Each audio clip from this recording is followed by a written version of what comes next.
How you doing, gentlemen? That's a minority. No, you're good. That's good. I'm Judge Dawson. I'm the judge of the Eastern Municipal Court. And I do a program and I write a column for the Call Post. It's called Real Talk. But what I want to talk to you today about, and this is important to me, is what we do in the court, what our mission is, what my mission is personally as a judge. One of the things I want to do is to be a cycle breaker. That's my mission, to be a cycle breaker. So when I say that term, who can tell me what comes to mind when I say cycle? Crazy. Crazy? Okay, all right, I appreciate it. What else? If I say I'm a cycle breaker, Judge Dawson is a cycle breaker, what do I mean by that? What you think? You break stuff down. Like, you break little pieces. Okay, I break stuff down, all right. You break the flow of either bad, mostly bad things. Okay, I'll break the flow of bad things. You had a comment to add to that? All right, you're right. But all the answers are right. But that's basically what I'm talking about. You're right. I am actively involved. My goal is to break negative cycles in my community. I figure it's not enough for me just to be a judge. It's not enough just to be elected. If I'm not actually making change, then I'm wasting my time. So that's what I talk about when I say being a cycle breaker. And I'm going to make sure I leave you with some material that I wrote on how all of you can be cycle breakers. And not just because you can be, but more so because you should be. And we'll talk about it. So before we get into that, I have a question. I want every last one of you, as we get into this last session, to give me an example of a negative cycle. Something negative in our community that you see as a cycle. Selling drugs. All right, we'll go right in a row. What's a negative cycle that you see in the community? Selling drugs is one. Robbing, absolutely.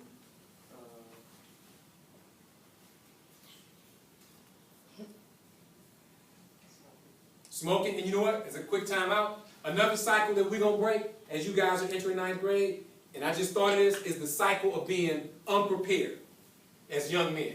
Because this is early for you. You're about to get into 9th grade. You got a lot of this schooling going on, and it's not just school, but it's life. You have to be prepared. And so I'm giving you the easy exercise. We had 3 brothers and gave us good answers. So by the time I get to my brother here, you got to have an answer because you done heard all these. So it's about being prepared. It's important. Well, I like a different one because we know a lot of them. It's tons of them. When we come back to you, all right, what about you? My brother right here in the front. DeAndre. Give me an example of a negative cycle. Gangbanging, absolutely. My brother right here is looking for something behind the computer. What's an example? Can you come back to me? I'll come back to you. That's not a problem. But I'll tell you what, though, because I'm all about breaking cycles in life, when you get that opportunity, you don't want to tell nobody to come back to you. When you're before me as a judge, and I tell you, and I say, what's your name? Deshaun? Yeah. And I say, tell me why I shouldn't send you to jail. You don't want to say, Judge, you come back to me in a minute. I'm going to say, nah, you go down there for 6 months, and I'll come back to you in 6 months, and you tell me again then. But I'll come back to you, because we're not in jail. We're not in court right now. My brother right here, what's a negative cycle in our community? Drinking.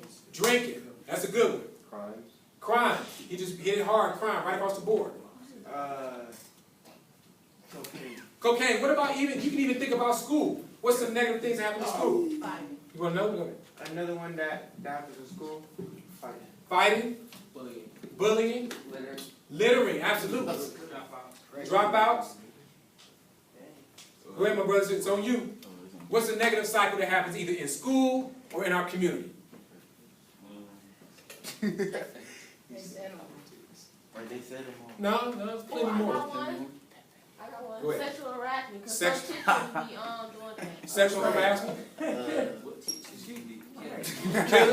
Absolutely. So here's the point. Here's the point that there are so many negative situations and negative things that happen in our community. And what happens is, if you, first of all, I'm going to tell you like this. To break negative cycles, you got to know them. So you need to know what's negative.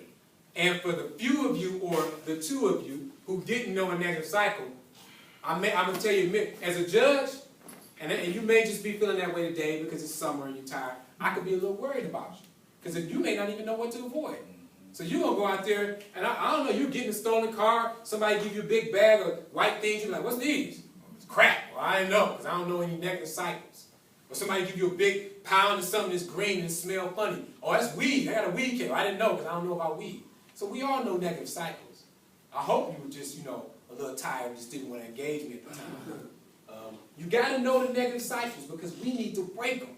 Because if you don't break them, I'm telling you, young folks, jail, judges, we are waiting for you.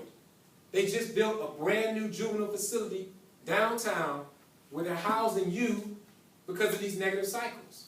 So here's the key. We talked about the negative things, and what makes it a cycle is because it keeps happening over and over and over again in our communities and in our homes. So for instance, if you go home and your uncle, sold drugs, he just did a year. Your cousin, he did a year or two selling drugs. Question is, are you going to do the same thing, or are you going to look at that and say, you know what, that's a negative cycle, I want to break that cycle. That's what we talk about. Whether it's drugs, selling drugs, using drugs, alcohol, domestic violence, not going to school, or what about this? What about this? You know what, yeah, my cousin went to so-and-so high school, let's say Glenville. My cousin went to Glenville. Did he graduate? No, he dropped out.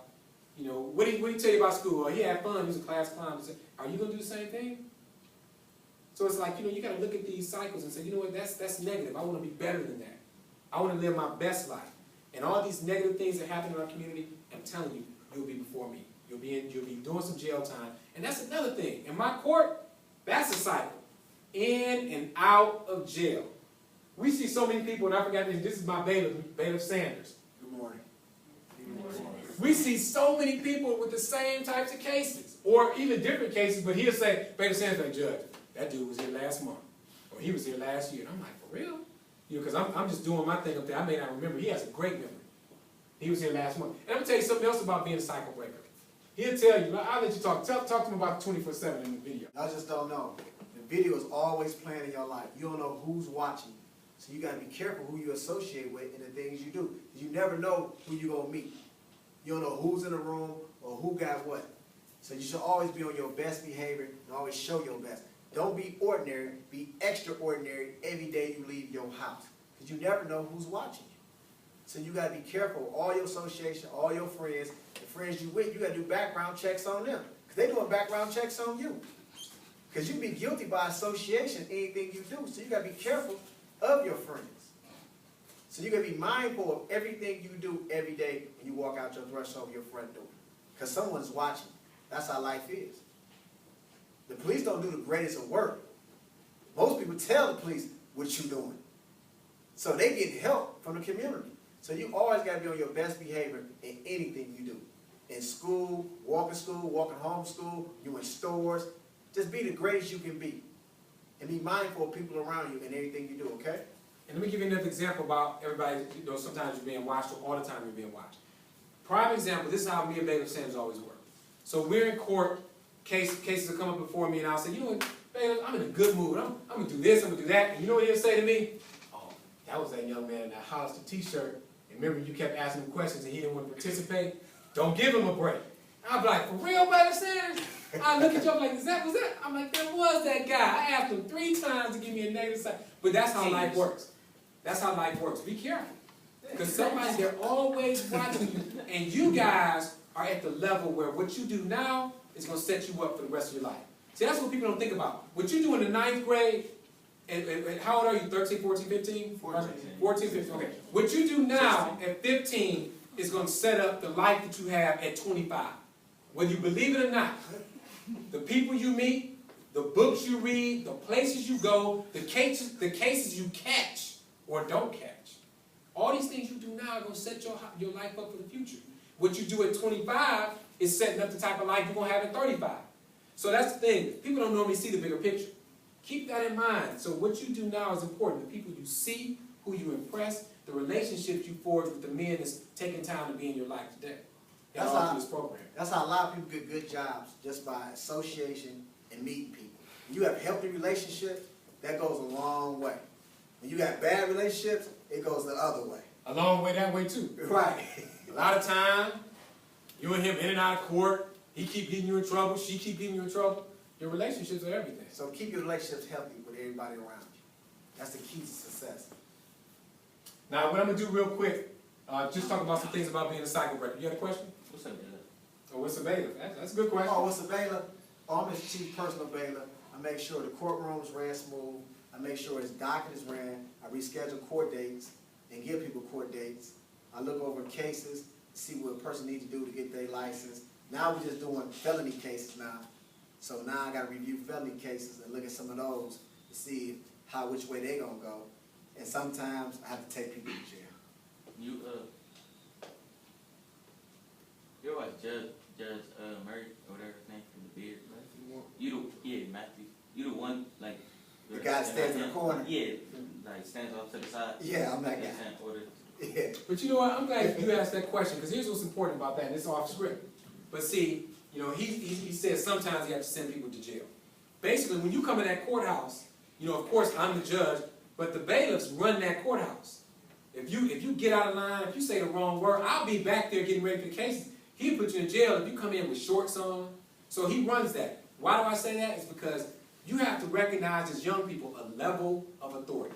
So for instance, here's a prime example. When you go to the mall and you're getting a little too loud in the mall, a guy comes up to you, right, may say, quiet down. What do most of you guys say? Oh, you just a mall cop. You ain't a real cop. But that, absolutely. Because in that mall, that's his domain. He has the authority there. And see, it's amazing because I see so many brothers and sisters coming for me because they fell out with somebody at the mall or they disrespected the cop or the guard, the security guard. In that spot, that's his place. In Walmart, that security guard runs that area. Now, what they'll do is they'll detain you, call the other police, and then you got a case. So you have to recognize authority at every level. And when you come to that court, bailiffs are the authority. Plus, when y'all enter high school, there'll be security guards in high school. Right? Absolutely. So y'all gonna have to respect them. Absolutely. They tell you pull your pants up, take your hats off. Y'all have to respect their authority. Yeah, don't get into the habit of debating and going back and forth with the security guards. Because that's a surefire way to go to the office, and then oftentimes it can get a little more out of hand, and next thing you know, you got a case downtown. And that's messed up your education. Because you go to school to get an education, not be sitting in the principal office, not be down in juvie. You go to get education. So those are just sidebars. We kind of rolled into that about being a cycle breaker. Part of being a cycle breaker, go ahead, my brother. You can get arrested for coming in with shorts. Well, you know what? It doesn't start as an arrest. What it starts as, Bailiff Sanders will say, I'll tell you, you're not properly dressed. You can go home and change and come back. and they normally how they react. What y'all think this is? I come up here, this old raggedy old building, what y'all, you get compatible. Now you disorderly conduct. I just asked you to do something simple. These are rules. I'm trying to keep my job. These are what he put in place. I ain't gonna mess my job up over some young person, over some shorts. So what is the dress code for? How should you dress to go to court? I'm gonna ask you that. Like that. Like Thank you. Absolutely. You gotta come And a professional or come nicely dressed. Not just like you just rolled out of bed with some SpongeBob pajamas on, flip flops, and a t-shirt like you just ate a hot dog and some ketchup running down. Yeah, you well dressed, you come like that. But come with respect. I'm glad you asked that. Because that's important. You're not dressed bad. You have on clothes, you look good as neat. Right. But this is what I think our young brothers and sisters need to keep in mind.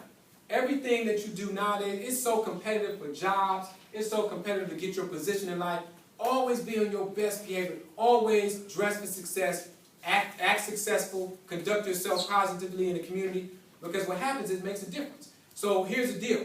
You come in, and if you don't say a word, and then there's a young man next to you dressed in a shirt and tie. What I'm going to think is this. I'm not even going to judge what caused what. I'm going to say, wow, this young man, he had enough respect for this system to say, I'm going to throw on a shirt and tie. It could be even wrinkled, but I can tell you that the best he can do. I'm going to look at him a little different because that's just how life is. I'm just going to keep it real. It's not fair all the time, but that's how life is. If I was going to court and I was going to stand in front of a judge, like in my court, where I can give you a $1,000 fine or 6 months in jail, I'm going to dress the part. Because I'm going to want that judge to have the best impression of me. So you're right. Dress appropriately because you want to impress. It's part of the game. You want to walk out of there and you want that judge to be so impressed. He said, you know what? I know you cut school. I was going to charge your mother a $250 fine for truancy and all this and that. But because you look good, you're respectful, I'm throwing the case out. That's the type of miracles, those type of things that happen when you set yourself up for success. Plus, you don't know his relationship with people outside the courtroom. You might be going somewhere trying to get a job, and his name might come up in the conversation. And he might remember how respectful you was, how you came. Like, that's a well-dressed young man. He was very respectful to the court. Yeah, give him a chance. See, that's why relationships and being on your best behavior in that video that's running, it goes a long way. It goes more than out the courtroom. It goes around the community. people are watching. They see what you do and you don't do.